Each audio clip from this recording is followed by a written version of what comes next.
اعوذ باللہ من الشیطان الرجیم بسم اللہ الرحمن الرحیم السلام علیکم ورحمۃ اللہ وبرکاتہ۔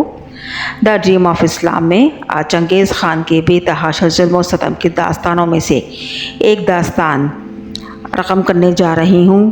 ویسے تو کئی ایسی داستانیں اور دردناک ظلم کی داستانیں ہیں کہ جو چنگیز خان کے دور حکومت سے بھرے پڑے ہیں۔ ایک ترکن خاتون جو ایک ملکہ تھی خوارزم کی، وہ کیوں قید تھی، آئیے اس کے بارے میں معلومات کرتے ہیں۔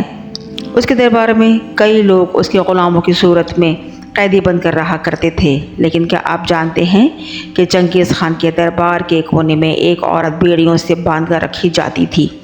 ہمہ وقت وہ زنجیروں میں جکڑی رہتی، اسی کونے میں بیٹھی، اور اس کو وہاں کے درباریوں کا جھوٹا کھانا دیا جاتا تھا، اور اسی دربار کے درباریوں کے تذلیل و تضحیک کا شکار ہوتی رہتی تھی۔ اس پر ظلم و ستم کے کئی پہاڑ توڑے گئے، مگر بچانے کے لیے کوئی آگے نہیں بڑھتا۔ کون تھی وہ عورت؟ کیا جرم کا ارتکاب کیا تھا اس نے؟ یہی وہ سوالات ہیں جن کا جواب آپ کو اس ویڈیو میں آگے چل کے ملے گا کہ وہ زنجیر میں جکڑی چنگیز خان کے ظلم و ستم کا شکار عورت کوئی عام عورت نہیں تھی۔ ویڈیو میں آگے بڑھنے سے پہلے لائک، سبسکرائب، شیئر کی متمنی ہوں، شکریہ۔ ایک وقت ایسا تھا کہ جب اس عورت کا آدھی ہی دنیا پر راج ہوا کرتا تھا، لیکن پھر بھی ایسا کیا کچھ ہوا کہ اس کی شاہی شان و شوکت، شاہی زندگی تباہ و برباد ہو کر مقام عبرت بن کر رہ گئی، اور اس میں زندگی کے آخری ایام انتہائی تذلیل و تضحیک اور بیڑیوں میں لپٹی ہوئی گزاری۔ اسے اس طرح ایک دربار میں تذلیل آمیز اور حقارت آمیز زندگی کے باقی گزارنے پر کیوں مجبور کیا گیا؟ اس عورت کے ساتھ یہ سب کیوں ہوا؟ ان سب باتوں پر ہم آگے چل کے روشنی ڈالتے ہیں۔ آئیے آج ہم جس عورت کی عبرتناک کہانی کو پیش کر رہے ہیں، جو مقام عبرت بھی ہے، جو غرور کے انجام کا نتیجہ بھی ہے، اور جو کہ ایک سبق آموز کہانی بھی ہے، اور جو اصل حقیقت پہ مبنی ہے، کہ جس عورت نے ان منگولوں سے ہر طرح کی تذلیل کی، اسے جگہ جگہ رسوا کیا، یہ کوئی عام عورت نہیں تھی، بلکہ سلطنت خوارزم کے بادشاہ کی ملکہ کی ترکان خاتون تھی، جسے سلطان علاء الدین خوارزم کی والدہ ہونے کا شرف بھی حاصل رہا تھا۔ ہر دور میں اس ملکہ کا حکم تمام تر سرداروں اور بادشاہوں سے برتر و اعلیٰ سمجھا جاتا تھا۔ ترکان خاتون باقاعدہ اپنے تخت پر براجمان ہو کر ملک کی حکومت کے حکم صادر کیا کرتی تھی اور اپنے فیصلے سنایا کرتی تھی، اور کسی کی مجال نہیں تھی کہ اس کے فیصلوں کے آگے کوئی اپنی مرضی چلا سکے۔ بہت طاقتور، اپنے اثر و رسوخ رکھنے والی عورت تھی، اور یہ فیصلے اس کے اتنے اٹل ہوا کرتے تھے کہ اس کو رد کرنے کی گنجائش و ہمت کسی میں نہ ہوتی۔ اگر بات کی جائے اس ملکہ کے ہسٹری کی، تو یہ بہت بڑے جنگجو قبیلے کیپچا کے سردار کی بیٹی تھی۔ اب سوچنے کی بات یہ ہے کہ ایک قبیلے کے سردار کی بیٹی اس قدر بلند رتبہ ہونے کے باوجود اس کو یہ سب کچھ کیسے حاصل ہوا؟ وہ ایک بادشاہ کی ملکہ کیسے بنی؟ تو اس طرح کہ وہ آدھی دنیا پر حکمرانی کرنے لگی۔ ایسا اس لیے ہوا کہ ترکان خاتون کی شادی سلطنت خوارزم کے شہنشاہ ملک طاقش سے ہوئی، لیکن جب ملک طاقش کی وفات ہوئی تو تخت اور تاج کا مالک سلطان علاء الدین کو بنایا گیا۔ تو اس کے بعد ترکان خاتون کے اختیارات میں سب سے زیادہ اضافہ ہو گیا، اور اس چیز میں اس کے غرور و تکبرانہ انداز کو بے حد تقویت بخشی۔ اس کے اس تکبر کے پیش نظر اس کے بیٹے کو اکثر یہ خوف بھی لاحق ہوتا کہ کہیں اس کے تکبر اور اس کے گھمنڈ والے رویے سے کوئی بڑی تباہی نہ آ جائے۔ یہی وجہ تھی کہ کئی بار اس نے اپنی والدہ کے اس متکبرانہ فیصلوں کی خلاف ورزی کرنے کی کوشش بھی کی، لیکن اس کی والدہ کسی طور پر اپنے فیصلوں، اپنے حکمت عملی سے ٹس سے مس ہونے کو تیار نہیں ہوتی تھی، اور کسی کی بھی باتوں یا کسی بھی کی بھی مشوروں کو عمل کرنے کو تیار نہ ہوتی۔ پھر ایک وقت ایسا بھی آیا کہ جب اس خاتون کو منہ کے بل گرنا پڑا، کیونکہ یہ تو سب جانتے ہیں کہ غرور کا انجام بہرحال برا ہی ہوتا ہے، اور اس کے گھمنڈ کی وجہ سے پورے ملک، پوری سلطنت خوارزم تنکا تنکا ہو کر بکھر گئی، اور یہ سب کچھ اس طرح ہوا کہ چنگیز خان نے تقریباً 400 افراد پر مشتمل اپنا ایک بڑا لشکر تیار کیا، جس میں اس نے ڈھیر ساروں ٹن سونا، قیمتی ترین تحائف لے کر خوارزم کی طرف اپنے لشکر کو روانہ کیا۔ چنگیز خان چاہتا تھا کہ اس طرح خوارزم کے ساتھ بہترین تعلقات استوار کر کے تجارت کو فروغ دیا جائے، اور اس امر کے لیے اس کا پہلا قدم دوستی کے لیے ہاتھ آگے بڑھانا تھا۔ لیکن راستے ہی میں ایک شہر اترار کے حاکم قدر خان نے مال و دولت کی ہوس میں آ کر اس لشکر پر دھاوا بول دیا، اور قدر خان بھی کوئی عام آدمی نہیں تھا، وہ ترکان خاتون کے قبیلہ کا ایک عام فرد اور قبیلے کا اور اس ترکان خاتون کا قریب ترین رشتہ دار بھی تھا۔ قدر خان نے سارے مال و دولت لوٹ لیے اور اس پورے قافلے کو موت کے گھاٹ اتار دیا۔ صرف ایک فرد کسی نہ کسی طرح بچ پایا، اور وہ وہاں سے چھپ کر بھاگ کر کسی نہ کسی طرح چنگیز خان کے دربار تک جا پہنچا۔ وہاں جاتے ہی اس نے چنگیز خان کو ساری روداد علم سنائی۔ یہ سنتے ہی چنگیز خان غصے سے تلملا اٹھا اور اس کا پھر ایک بار پھر غیظ و غضب جاگ اٹھا۔ پھر اس نے ریاست خوارزم کی جانب اپنے سفیر کو بھیجا، جس نے وہاں جا کر چنگیز خان کا پیغام سنایا کہ اگر وہ لوگ قدر خان کو چنگیز خان کے حوالے کر دیں گے تو ان کے لیے یہی بہتر ہوگا، ورنہ اس کے لیے وہ سنگین نتائج کا سامنا کرنے کے لیے تیار رہیں، جو کہ بہت ان پہ بھاری پڑیں گے۔ اس کی اس وارننگ کو بھی ترکان خانوں نے اپنے لیے بہت غیر اہم اور معمولی سمجھا۔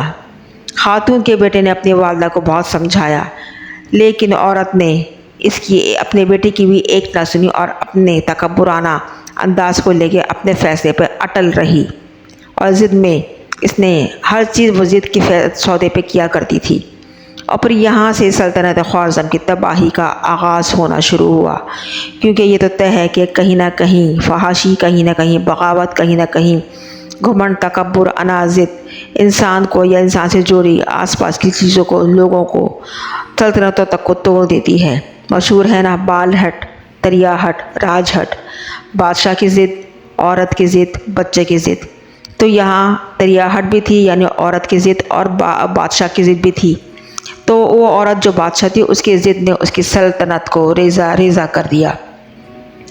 اس کی فوراً بعد چنگیز خان نے اپنے لشکر کی موت کا بدلہ لینے کے لیے سلطنت خوارزم کی جانب رخ کیا، اور سب سے پہلے اترار شہر میں اپنے قبضے میں لے لیا، بلکہ یہاں کے سردار بھی قدر خان کو بھی بھیانک ترین سزا دی اور خطرناک طریقے سے، عبرتناک انداز سے موت کے گھاٹ اتار دیا۔ اس کے بعد چنگیز خان کے نا ختم ہونے والے غیظ و غضب اور ظلم و بربریت کے سلسلے شروع ہو گئے۔ سلطان علاؤ الدین چونکہ ترکان خان کی سگی اولاد نہیں تھا، یہی وجہ تھی کہ ترکان خاتون اس کی کسی بات کو یا کسی مشورے کو خاطر میں نہ لاتی تھی۔ جب چنگیز خان کا خوف بڑھنے لگا تو سلطان علاؤ الدین نے خود کو ایک خفیہ جگہ پر چھپا لیا، لیکن وقت کے ساتھ ساتھ اس کو اپنی سلطنت کی تباہی کی خبریں ملنے لگیں۔ اس کی حالت مزید بگڑتی گئی، اور وہ اس صدمے سے مزید اس کی طبیعت خراب ہوتی رہی، اور ایک وقت ایسا آیا کہ اس دکھ نے اس کو توڑ دیا اور وہ اس دکھ کو لے کے ہی مر گیا۔ لیکن اس کے مرنے کے بعد اصول تو یہ ہونا چاہیے تھا کہ ترکان خاتون کے بیٹے کو نیا جانشین مقرر کیا جائے، لیکن انہوں نے اپنی اکڑ، ضد، انا اور ہٹ دھرمی کی وجہ سے ایسا نہیں ہونے دیا، بلکہ اپنے آبائی قبیلے سے تعلق رکھنے والے ایک شخص قطب الدین کو اس سلطنت کا اگلا بادشاہ چنا۔ یہ شخص ترکان خاتون کا قریب ترین رشتہ دار تھا، کیونکہ اس کی والدہ ترکان خاتون کی قریبی رشتہ دار تھی۔ اب ان فیکٹس پر اگر غور کریں تو ترکان خاتون ہی تھی جس کے حکم پر قدر خان نے چنگیز خان کے لشکر پر حملہ کیا تھا اور سب کو مار ڈالا تھا، اور چنگیز خان کے غیظ و غضب کو للکارا تھا۔ جبکہ ترکان خاتون کو اس بات کا علم ہوا کہ اب اس کی بادشاہت خطرے میں آ چکی ہے، اور چنگیز خان کو اب اس سے خطرہ لاحق ہو چکا ہے، اور اگر وہ چنگیز خان کے ہاتھوں آ گئی تو چنگیز خان اسے کہیں کا نہیں چھوڑے گا۔ یہ سوچ کر ترکان خاتون نے وہاں بہت سارا قیمتی ساز و سامان اکٹھا کیا، کھانے پینے کا سامان جمع کیا، اور روپوش ہو گئی۔ اسی ریاست کے ایک مضبوط ترین قلعے میں جا کر اس نے پناہ لے لی۔ وہاں پر وہ 4 ماہ تک قید میں رہی اور روپوش رہی۔ لیکن وقت گزرنے کے ساتھ ساتھ چنگیز خان کو اس بات کا جب علم ہوا تو اس نے اپنے لشکر کے ساتھ اس قلعے کا محاصرہ کر لیا، اور وہ بھی پورے 4 ماہ تک۔ بالآخر ایک وقت ایسا بھی آیا کہ جب قلعے کے اندر موجود راشن ختم ہو گیا اور کھانے پینے کے لالے پڑ گئے۔ جب بھوک کے مارے لوگ قلعے کے باہر نکلنے لگے، ٹھیک اسی وقت چنگیز خان نے آہستہ آہستہ ترکان خاتون کے سارے ساتھیوں کو موت کے گھاٹ اتار دیا، پھر ترکان خاتون کو بھی وہاں سے نکال کر اپنی قید میں لے لیا۔ چنگیز خان غرور و تکبر کے اس زندہ مثال کا تکبر پوری طرح توڑنا چاہتا تھا، اور دنیا کے سامنے اس کے غرور کو خاک میں ملانا چاہتا تھا، اور اس نے پوری طرح اس کو برباد کرنا چاہتا تھا، اس کو زمین پہ لانا چاہتا تھا۔ لیکن گرفتاری میں ہونے کے باوجود اس نے اس مغرور عورت کے گھمنڈ اور تکبر میں ذرا سا بھی فرق نہ آیا، جس کی مثال کچھ یوں ہے کہ اس مغرور خاتون کے گھمنڈ اور تکبر کی وجہ سے ایک بار ترکان خاتون کے ایک پرانے سپاہی نے اسے اس بات سے آگاہ کیا کہ قریبی جلال الدین منگولوں کے ساتھ مقابلہ کر رہے ہیں، اگر ہم یہاں سے نکل کر کسی بھی طرح ان کے پاس پہنچ جائیں تو ہم منگولوں کے جبر سے بچ جائیں گے۔ لیکن ترکان خاتون نے گردن اکڑا کر انتہائی غرورانہ انداز میں کہا کہ جلال الدین کی پناہ میں جانے سے کئی گنا زیادہ بہتر ہے کہ میں منگولوں کی قید میں رہوں۔ جب چنگیز خان کو اس کے اس تکبر کا علم ہوا تو اس نے حکم دیا کہ ترکان خاتون کو شاہی دربار کے کونے میں لوہے کی زنجیروں سے باندھ دو اور اس کو یہاں ڈال دو، تاکہ دربار میں آنے والا ہر شخص اس کے غرور و تکبر کی مثال کی جو عورت ہے اس سے عبرت حاصل کرے اور اس کا انجام سے سبق حاصل کرے۔ یوں اس دولت، عہدے، غرور کے نشے میں دھت اس ترکان خاتون کی ساری زندگی چنگیز خان کے دربار میں کونے میں پڑی زنجیروں میں جکڑی ہوئی زمین پر انتہائی حقارت آمیز طریقے سے گزری، اور اس کو وہ کھانا دیا جاتا جو وہاں کے درباری اپنے پلیٹوں میں چھوڑ دیا کرتے تھے۔ اسے جھوٹے کھانے زندگی پر کھانے پڑے، اس کو زمین پر زندگی پر سونا پڑا، اور اس کو زندگی پر زنجیروں میں جکڑ کے ہی رہنا پڑا، یہاں تک کہ اس کی موت بھی زنجیروں میں جکڑی ہوئی طریقے سے ہوئی۔ اور اس کی موت جس طرح ہوئی وہ بھی بہت عبرتناک تھی۔ اس عبرتناک ہولناک اس کی زندگی کے آخری ایام بہت بری طریقے سے گزرے۔ اس کا جو گھمنڈ تھا اس نے اس کو لیکن گرنے نہیں دیا، گری تو وہ خود، کیونکہ اللہ تبارک تعالیٰ کا حکم ہے کہ غرور کا سر نیچا ہے۔ اللہ تبارک تعالیٰ کو غرور پسند نہیں ہے، اور دنیا میں جس نے غرور اور گھمنڈ کیا اس نے ہمیشہ اپنے آپ کو زمین سے بھی نیچے، کیڑے سے بھی بدتر پایا۔ امید ہے آپ اس غرور و تکبر کے داستان کو سن کر کوئی نہ کوئی سبق حاصل کریں گے۔ اللہ تبارک تعالیٰ ہم سب کو اپنے ایمان پر قائم رکھیں۔ ویڈیو پسند آنے کی صورت پہ لائک، سبسکرائب، شیئر ضرور کیجیے گا، حوصلہ افزائی کی ضرورت ہے۔ شکریہ، جزاک اللہ۔